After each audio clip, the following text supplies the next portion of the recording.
گلڈا کی گرفتاری کے 5 ہفتے بعد آخر ستمبر کی ایک گرم صبح کو عدالتی کارروائی کا آغاز ہوا۔ یہ 5 ہفتے میرے لیے ابتدا میں اضطراب انگیز تھے، لیکن جیسے جیسے دن گزرتے گئے اور پولیس کی طرف سے میرے نام طلبی کا کوئی پروانہ نہیں آیا تو مجھے کچھ اطمینان ہونے لگا۔ اس کا مطلب تھا کہ وہ ریسٹورنٹ میں میرے اور گلڈا کے کھانے کے بارے میں کچھ معلوم نہیں کر سکی تھی۔ ویسے یہ کہ میں بہرحال ایک اہم سرکاری گواہ تھا، اس لیے مقدمے کی کارروائی شروع ہوئی تو مجھے گواہوں کے خاص کمرے میں کمرہ اجلاس سے علیحدہ رکھا گیا اور کچھ پتہ نہیں چل سکا کہ ابتدائی اجلاس میں کیا کارروائی ہوئی۔ میرے ساتھ جو دوسرے گواہ کمرے میں موجود تھے ان میں ڈیلانی کی ملازمہ ماریا، شیرف جیفرسن، ڈاکٹر ملارڈ اور وہ کیمسٹ بھی شامل تھا جس سے گلڈا نے سائنائڈ زہر خریدا تھا۔ ان کے علاوہ ایک شخص اور بھی تھا جو دیکھنے میں کوئی ممتاز شخصیت معلوم ہوتا تھا، مگر میں اس سے بالکل واقف نہیں تھا۔ کمرے میں ہمارے ساتھ ایک پولیس افسر بھی موجود تھا۔ ہمیں آپس میں بات کرنے کی اجازت نہیں تھی۔ ڈاکٹر ملارڈ کافی فکرمند اور پریشان سا محسوس ہوتا تھا۔ جیفرسن کی حالت بھی مختلف نہیں تھی۔ اس نے ایک مرتبہ مجھے دیکھ کر سر ہلانے کے بعد دوبارہ مجھ پر نگاہ نہیں ڈالی۔ ایسا معلوم ہوتا تھا جیسے وہ قصداً مجھے نظر انداز کر رہا ہو۔ میں جانتا تھا کہ اس کے اس طرز عمل کی وجہ یہ ہے کہ اسے شبہ ہو گیا ہے کہ میرا کچھ نہ کچھ تعلق ڈیلانی کی موت سے ضرور ہے، اور یہ کہ میں ہی تھا جس کی وجہ سے اسے اپنے عہدے سے استعفیٰ دینے پر مجبور ہونا پڑا۔ تقریباً 2:30 سحپیر میری گواہی کا نمبر آیا۔ مجھ سے پہلے ڈاکٹر ملارڈ، جیفرسن اور کیمسٹ اپنی گواہی دے چکے تھے۔ مجھے اجلاس کے کمرے میں لے جایا گیا۔ راستے میں نے اس آفیسر سے جو میرے ساتھ چل رہا تھا مقدمے کی کارروائی کے بارے میں پوچھا کہ کیسی چل رہی ہے۔ وہ شخص میڈکس ہے نا؟ یہ 4تھی مرتبہ ہے کہ اس کا مقابلہ ہنٹ سے ہو رہا ہے، اور بظاہر یہ معلوم ہوتا ہے کہ وہ اس مرتبہ بھی بازی جیت جائے گا۔ تم نے اس کا بیان سنا ہوتا تو دیکھتے کہ جب وہ اپنا بیان ختم کر کے کٹہرے سے اترا ہے تو جیوری کے تمام ارکان مسز ڈیلانی کو گھور رہے تھے، اور کسی مقدمے میں یہ سب سے بری علامت ہوتی ہے۔ گلڈا کو دیکھے ہوئے تقریباً 6 ہفتے ہو چکے تھے۔ دل اسے دیکھنے کے لیے بےتاب تھا، مگر مجھے ہنٹ کی وارننگ یاد تھی۔ میں کمرہ عدالت میں داخل ہوا تو میں نے دانستہ اس کی طرف دیکھنے سے اعتراض کیا، یہاں تک کہ میں نے گواہوں کے کٹہرے میں کھڑے ہو کر حلف اٹھایا، اور پھر جب وہاں بچھی ہوئی کرسی پر بیٹھا تب پہلی مرتبہ اس پر ایک اچٹتی ہوئی سی نگاہ ڈالی۔ مجھے یہ دیکھ کر دھچکا سا لگا کہ اس مختصر مدت میں اس کا چہرہ کتنا دبلا اور زرد ہو گیا تھا، لیکن اس کے باوجود وہ خوبصورت نظر آ رہی تھی، بلکہ پہلے سے کہیں زیادہ حسین لگ رہی تھی۔ مگر گلڈا نے ایک مرتبہ بھی میری طرف نہیں دیکھا، اور اس بات سے مجھے شدید تکلیف پہنچی۔ وہ بالکل ساکت و جامد ہنٹ کے قریب بیٹھی ہوئی تھی اور سر جھکائے اپنے ہاتھوں کو دیکھ رہی تھی۔ میں نے جیوری کے ممبران پر نگاہ ڈالی۔ ان سب کے چہرے جیسے کسی لاش کی طرح سپاٹ اور ہر قسم کے جذبات سے عاری تھے۔ انہوں نے میری طرف بڑی بور نظروں سے دیکھا۔ سرکاری وکیل اٹھا اور مجھ سے ٹی وی کے بارے میں سوالات کرنے شروع کر دیے۔ مجھے ایک مرتبہ پھر اپنا بیان دہرانا پڑا کہ کس طرح میں نے ڈیلانی کی لاش ڈرائنگ روم میں پائی اور یہ سمجھا کہ وہ الیکٹرک شاک لگنے سے مرا ہے۔ اس کے بعد سرکاری وکیل نے مجھ سے گلاس کے بارے میں پوچھا۔ اب جیوری نے دلچسپی لینا شروع کی۔ میں نے دیکھا کہ اب وہ بڑی توجہ سے سوال و جواب سن رہے ہیں۔ مجھے بتایا گیا ہے کہ تم نے اور مسٹر ہرماس نے ٹی وی کا بیک کور کھولنے کے بارے میں ایک تجربے میں حصہ لیا تھا۔ سرکاری وکیل نے کہا، کیا تم جیوری کو اس تجربے کے بارے میں تفصیل سے بتاؤ گے؟ مسٹر ہرماس کا خیال تھا کہ چونکہ مسٹر ڈیلانی اپاہج تھے اور ان کا نچلا دھڑ قطعی مفلوج تھا، اس لیے وہ اپنی کرسی پر بیٹھے بیٹھے ٹی وی کا بیک کور نہیں کھول سکتے تھے۔ میں نے جواب دیا، میں نے مسٹر ڈیلانی کے پہیوں والی کرسی پر بیٹھ کر بیک کور کے نچلے پیج کھولنا چاہے اور دیکھا کہ میں بمشکل ہی وہاں تک اپنا ہاتھ پہنچا سکتا ہوں۔ کیا یہ حقیقت نہیں ہے؟ سرکاری وکیل نے کہا کہ جب تم کو کرسی میں رسی سے کس دیا گیا تو تم ان پیچوں تک پہنچنے میں قطعی ناکام رہے۔ اس طرح جب تم سے فرش پر اسکرو ڈرائیور اٹھانے کے لیے کہا گیا تو تم اسے بھی نہیں اٹھا سکے۔ جی ہاں، یہ درست ہے، میں نے جواب دیا، مگر سرکاری وکیل شاید ابھی مطمئن نہیں ہوا تھا۔ اس نے مختلف انداز سے اس تجربے کے بارے میں سوالات کرنے شروع کر دیے۔ اس کے ہر سوال کا مقصد یہ بات جیوری کے ذہن نشین کرانا تھا کہ ڈیلانی کسی بھی صورت میں نہ ٹی وی کا بیک کور علیحدہ کر سکتا تھا اور نہ فرش پر پڑا ہوا اسکرو ڈرائیور اٹھا سکتا تھا۔ یہاں تک کہ جب اسے یقین ہو گیا کہ جیوری اس پوائنٹ کو اچھی طرح سمجھ چکی ہے تب اس نے میری جان بخشی کی۔ بس مسٹر ریگن، مجھے تم سے یہی سوالات کرنے تھے، اس نے کہا اور اپنی کرسی پر بیٹھتے ہوئے ہنٹ کی طرف دیکھا۔ مگر ہنٹ نے کرسی سے اٹھنے کی زحمت بھی گوارا نہیں کی۔ وہیں سے بیٹھے بیٹھے کہہ دیا کہ اسے سر دست مجھ سے کوئی سوال نہیں کرنا ہے، لیکن یہ کہ اگر ضرورت محسوس ہوئی تو وہ مجھے بعد میں بتائے گا۔ اس کے بعد مجھے پھر عدالت کے کمرے سے نکال کر گواہوں کے کمرے میں پہنچا دیا گیا۔ بعد میں مجھے نگرانی کرنے والے آفیسر سے معلوم ہوا کہ میرے بعد ہرماس کو گواہی کے لیے بلایا گیا تھا اور اسے بھی اسی تجربے کی داستان سنانے کے لیے کہا گیا۔ سحپہر کو 4 بجے کے قریب دوبارہ مجھے عدالت میں بلایا گیا۔ اس وقت کمرہ عدالت کی فضا بڑی سنسنی خیز اور ہیجان انگیز سی ہو رہی تھی۔ میں نے دیکھا کہ وہ موٹا سا ممتاز شخصیت نظر آنے والا آدمی گواہوں کے کٹہرے میں موجود ہے اور ہنٹ اس سے سوالات کر رہا ہے۔ اس نے ہنٹ کو بتایا کہ اس کا نام ہنری ہے اور یہ کہ وہ ریڑھ کی ہڈی کی بیماری کا ماہر ہے۔ اس نے بیان کیا کہ ڈیلانی اس کا مریض تھا اور کافی دن زیر علاج رہ چکا تھا۔ اس نے بیان کیا کہ ڈیلانی کے اپاہج ہونے کے بارے میں کوئی بات غیر معمولی نہیں تھی۔ اس کی ریڑھ کی ہڈی پر چوٹ آئی تھی جس کے نتیجے میں اس کا نچلا دھڑ بالکل مفلوج اور بیکار ہو گیا تھا، اور یہ کوئی انوکھی بات نہیں ہے۔ اس طرح کے کار کے حادثے میں زخمی ہونے والے عموماً اس انجام سے دوچار ہوتے ہیں۔ معزز سرکاری وکیل نے اس بارے میں بڑی تفصیل سے کام لیا ہے کہ ڈیلانی ٹی وی کے بیک کور کے نچلے پیچوں تک نہیں پہنچ سکتا تھا، ہنٹ نے کہا، اور یہی وہ بنیادی نقطہ ہے جس پر میری موکلہ کے خلاف ایک فرضی جرم کی داستان گھڑی گئی ہے۔ اس لیے میں اس بات کو ذرا وضاحت سے جاننا چاہتا ہوں۔ مجھے بتاؤ ڈاکٹر کہ تمہارے خیال میں کیا ڈیلانی کے لیے اپنی کرسی پر بیٹھے ہوئے ان پیچوں کو کھولنا بالکل ناممکن تھا؟ ہاں، میرے نزدیک ڈیلانی کے لیے ان پیچوں کو کھولنا کیا ان تک اپنا ہاتھ لے جانا بھی قطعی ناممکن تھا، ڈاکٹر ہنری نے جوش کے ساتھ کہا۔ یہ جواب سن کر عدالت میں سرگوشیاں سی پھیل گئیں اور سرکاری وکیل یہ خیال کرتے ہوئے کہ ہنٹ اس کے بچھائے ہوئے دام میں از خود آ پھنسا ہے، بڑی شان سے اکڑا بیٹھا تھا، مگر ہنٹ اس صورتحال سے ذرا بھی پریشان نظر نہیں آتا تھا۔ اس نے ڈاکٹر ہنری کا شکریہ ادا کیا اور درخواست کی کہ وہ گواہوں کے کٹہرے سے نیچے تشریف لے آئیں، مگر ابھی عدالت کے کمرے سے باہر نہ جائیں۔ اس کے بعد وہ جیوری کی طرف گھوما اور بڑے ڈرامائی انداز میں کہا کہ اب اسے یقین ہو گیا ہے کہ ڈیلانی نے خودکشی کی تھی۔ وہ ایک عادی شراب نوش تھا اور اس کی فضول خرچیوں نے اسے عملاً دیوالیہ کر دیا تھا۔ ایک رات قبل اس کا اپنی بیوی سے جھگڑا ہوا تھا۔ اس نے اپنی بیوی کو بڑی سنگدلی سے مارا۔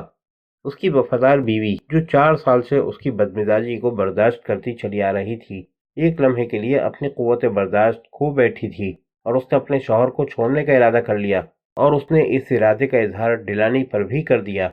دوسری صبح کو ان کے درمیان پھر جھگڑا ہوا، جس کے بعد اس کی بیوی اسے چھوڑنے کے ارادے سے گھر سے چلی گئی۔ تنہا رہ جانے پر ڈیلانی کو احساس ہوا کہ اس نے کیا کر دیا ہے۔ اس نے محسوس کیا کہ دولت جانے کے بعد اس کی وفادار بیوی ہی ایسی تھی جس کے سہارے وہ اپنی اپاہج زندگی کے باقی دن گزار سکتا تھا، لیکن اس نے اپنی حماقت سے اسے بھی کھو دیا۔ یہ پچھتاوا اور بے سہارا رہ جانے کا احساس اس کے ضمیر کے لیے ناقابل برداشت بوجھ بن گیا، اور اس نے اپنی مایوسی اور دل شکستگی کے عالم میں اپنی زندگی ختم کر لینے کا فیصلہ کیا۔ وہ جانتا تھا کہ اگر وہ ایسے حالات پیدا کر جائے جس سے اس کی موت ٹی وی کے کرنٹ سے ظاہر ہوتی ہو تو اس کی مظلوم اور ستم رسیدہ بیوی کو کم سے کم انشورنس کے $5000 ضرور مل جائیں گے، اور یہ وہ کم سے کم کفارہ ہے جو وہ اپنی بیوی کے ساتھ ظلم و زیادتی روا رکھنے کے عوض ادا کر سکتا ہے۔ میں دیکھ رہا تھا کہ جیوری اس نظریے سے بالکل بھی متاثر نہیں ہوئی ہے۔ اس کے ذہن میں سرکاری وکیل کا پیدا کیا ہوا یہ شبہ موجود ہے کہ خواہ کچھ بھی صحیح، لیکن ڈیلانی کسی بھی طرح نہ بیک کور کھول سکتا تھا اور نہ فرش سے اسکرو ڈرائیور اٹھا سکتا تھا۔ اچانک ہنٹ نے کہا، معزز اراکین جیوری، میں ابھی آپ کو ایک عملی مظاہرے کے ذریعے یہ دکھاؤں گا کہ ڈیلانی آخر کس طرح ٹی وی کا بیک کور کھولنے میں کامیاب ہوا تھا، کہ اس نے وہ اسکرو ڈرائیور کس طرح حاصل کیا تھا۔ میں اب ڈاکٹر ہنری کو دوبارہ کٹہرے تک آنے کی زحمت دوں گا۔ جس وقت ڈاکٹر ہنری گواہوں کے کٹہرے کی طرف جا رہے تھے، میں نے دیکھا کہ جیوری کے ممبران کے طرز عمل سے کچھ دلچسپی کا اظہار ہونے لگا ہے، اور سرکاری وکیل کچھ فکرمندی کے ساتھ ہنٹ کو گھورنے لگا ہے۔ ڈاکٹر، 3 دن پہلے میں نے آپ سے فون پر کوئی درخواست کی تھی، ہنٹ نے ڈاکٹر ہنری کو مخاطب کرتے ہوئے کہا۔ کیا آپ عدالت کو بتائیں گے کہ وہ درخواست کیا تھی؟ تم نے مجھ سے ایک ایسے مریض کو تلاش کرنے کے لیے کہا تھا جو بالکل ڈیلانی کی طرح اپاہج ہو، ڈاکٹر نے جواب دیا۔ پھر کیا آپ کو کوئی ایسا مریض مل گیا؟ یقیناً یہ کوئی مشکل بات نہیں تھی۔ میرے پاس آج کل بھی ایسے 6 مریض زیر علاج ہیں جو بیماری کی نوعیت کے اعتبار سے بالکل ڈیلانی کی طرح اپاہج ہیں۔ اس پر ہنٹ نے جج صاحب سے اس مریض کو پیش کرنے کی اجازت چاہی جسے اس کے عملی مظاہرے میں شریک ہونا تھا۔ اس پر فوراً سرکاری وکیل نے اٹھ کر اعتراض کیا کہ ایسی اجازت دینا قانونی طور پر غلط ہوگا۔ اس کے بعد ہنٹ، جج اور سرکاری وکیل کے درمیان قانونی دلیلوں کی ایک بحث شروع ہو گئی۔ آخرکار یہ فیصلہ ہوا کہ سرکاری وکیل کو ڈیلانی اور اس مریض کی طبی رپورٹ وغیرہ دیکھنے کی اجازت دی جائے گی جسے ہنٹ تجربے میں پیش کرنا چاہتا ہے، اور یہ کہ سرکاری وکیل تجربے کے دوران اپنا ایک ڈاکٹر لانے کا مجاز ہوگا جو اس مریض اور تجربے کا جائزہ لے گا، اور یہ کہ مظاہرہ ٹھیک اس ماحول اور حالات میں کیا جائے گا جہاں ڈیلانی نے کیا تھا۔ اس فیصلے کے بعد عدالت کا اجلاس دوسرے دن تک کے لیے برخاست کر دیا گیا۔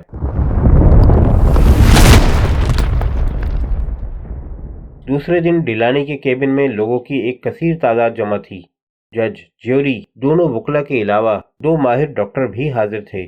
ان کے علاوہ جان باس، میڈکس اور میں خود بھی حاضرین میں شامل تھے۔ ڈیلانی کی کرسی پر ایک دبلا پتلا شخص بیٹھا تھا جس کا نام ہالمین تھا۔ ہنٹ نے اس سے کہا کہ وہ اسٹور روم جائے اور دیکھے کہ وہ الماری کے اوپری خانے سے اسکرو ڈرائیور حاصل کر سکتا ہے یا نہیں۔ ہالمین کرسی کے پہیے چلاتا ہوا راہداری سے اسٹور روم میں داخل ہوا۔ اس کے پیچھے تمام متعلقہ افراد تھے جو اس کی ایک ایک حرکت کو بڑی توجہ سے دیکھ رہے تھے۔ ہم سب نے دیکھا کہ ہالمین نے کونے سے ہک والی چھڑی اٹھائی، کرسی کو الماری کے پاس لے گیا، چھڑی کا ہک اوزاروں کے بکس کے کنڈے میں پھنسایا، پھر نظروں سے فاصلے کا اندازہ کرتے ہوئے بکس کو کھینچ لیا۔ بکس سیدھا اس کی گود میں گرا۔ کئی اوزار نکل کر نیچے گر پڑے مگر دونوں اسکرو ڈرائیور اس کی گود میں ہی رہے۔ آپ حضرات نے دیکھا، ہنٹ پرجوش لہجے میں بولا، بات کتنی آسان تھی، اسکرو ڈرائیور فرش پر گرا ہی نہیں جو اسے اٹھانے کی نوبت آتی۔ اسی پر بس نہ کر کے اس نے ہالمین سے ہی یہ تجربہ 5 مرتبہ دہرانے کو کہا، اور ہر مرتبہ ایسا ہی ہوا کہ اسکرو ڈرائیور ہالمین کی گود میں آ کر گرے۔ میں دیکھ رہا تھا کہ سرکاری وکیل اضطراب سے کبھی اس پیر پر اور کبھی اس پیر پر کھڑا ہو رہا ہے، اور جیوری کے ممبران ایک دوسرے کی طرف معنی خیز نظروں سے دیکھ رہے ہیں۔ آئیے حضرات، ہنٹ نے کہا، اب ہم دیکھیں گے کہ ٹی وی کا بیک کور نکالا جا سکتا ہے یا نہیں۔ ہم سب ہالمین کے پیچھے ڈرائنگ روم میں داخل ہوئے۔ ہالمین اپنی کرسی ٹی وی سیٹ کے قریب لے گیا۔ مسٹر ہالمین، ذرا کوشش کرو کہ تمہارے ہاتھ نچلے 2 پیچوں تک پہنچ سکتے ہیں یا نہیں، ہنٹ نے کہا۔ ہالمین نے اپنا ہاتھ آگے بڑھایا مگر پیچ تقریباً 18 انچ کے بقدر دور تھے۔ یہ ناممکن ہے، اس نے پیچھے ہٹتے ہوئے کہا۔ اوکے، ہنٹ نے بڑی سنجیدگی سے جواب دیا، میں چاہتا ہوں کہ اب تم اپنے آپ کو اس مایوس و دل شکستہ انسان کی طرح سمجھو جسے زندگی سے کوئی دلچسپی باقی نہیں رہ گئی ہے، اور تمہارے لیے ضروری ہے کہ خواہ یہ حرکت تمہیں کتنی تکلیف پہنچائے، کتنی ہی دشوار اور ناممکن ہو، لیکن تمہیں بہرحال ان 2 پیچوں تک پہنچنا ہے، کیونکہ تم ان پیچوں کو نکالنے کے بعد اپنی زندگی ختم کرنے کا فیصلہ کر چکے ہو۔ پانی کا ایک گلاس بھر کر ہالمین کے قریب ایک چھوٹی میز پر رکھ دیا گیا۔ ہاں، آگے بڑھو اور پھر کوشش کرو، ہنٹ نے کہا۔ کمرے کی فضا میں دفعتاً ایک ہیجانی کیفیت پیدا ہو گئی تھی۔ ہر شخص کی نظریں ہالمین پر جمی ہوئی تھیں۔ وہ ایک مرتبہ پھر اپنی کرسی ٹی وی کے قریب لے گیا، پھر اس نے اپنے ہاتھ کرسی کے ہتھوں پر رکھے اور زور لگا کر اپنا اپاہج دھڑ کرسی کی سیٹ پر چند انچ آگے کھسکایا۔ چند لمحے وہ اسی طرح بیٹھا رہا، پھر اپنا سر آگے کی طرف جھکاتے ہوئے اس نے کرسی کو پیچھے کی جانب دھکا دیا۔ کرسی اس کے نیچے سے سرک گئی۔ اس سے پہلے کہ کوئی شخص آگے بڑھتا، ہالمین ہاتھوں کے بل فرش پر آ رہا۔ ایک پولیس آفیسر آگے بڑھا مگر ہنٹ نے اسے روک دیا۔ فرش پر گرنے کا صدمہ ہالمین کے لیے یقیناً تکلیف دہ تھا، کیونکہ وہ کئی لمحے تک بے حس و حرکت ٹی وی کے قریب منہ نیچا کیے پڑا رہا۔ ہنٹ آگے بڑھا اور اس کے قریب جا کر پوچھا، تم ٹھیک تو ہو مسٹر ہالمین؟ ہاں، میں بالکل ٹھیک ہوں، جواب ملا، اور اس کے بعد اس اپاہج انسان نے فرش پر آہستہ آہستہ رینگنا شروع کیا۔ ٹی وی تک پہنچ کر اس نے فرش پر گرا ہوا اسکرو ڈرائیور اٹھایا اور نچلے پیچ کھولتے ہوئے بیک کور علیحدہ کر دیا۔ جہاں وہ اس وقت موجود تھا وہاں سے یہ کام ذرا بھی مشکل نہیں تھا۔ کور اتار کر وہ فرش پر لڑکتا ہوا چھوٹی میز تک گیا، گلاس اٹھا کر پانی پیا اور گلاس کو ہاتھ سے چھوڑتے ہوئے فرش پر اوندھے منہ بے حس و حرکت پڑ گیا۔ 1 منٹ اسی طرح رہنا مسٹر ہالمین، ہنٹ نے کہا اور پھر میری طرف دیکھا۔ مسٹر ریگن، یہاں آؤ۔ میں آگے قدم بڑھا کر ہنٹ کے قریب آ گیا۔ اس شخص کو دیکھو اور بتاؤ کہ کیا تم نے ڈیلانی کی لاش کو اسی طرح پڑا ہوا پایا تھا؟ ہاں، میں نے ہالمین کی طرف دیکھتے ہوئے جواب دیا، میں نے ڈیلانی کی لاش بالکل اسی طرح فرش پر پڑی ہوئی دیکھی تھی، اور میرا جواب مقدمے کی کارروائی کا سب سے زیادہ فیصلہ کن موڑ تھا۔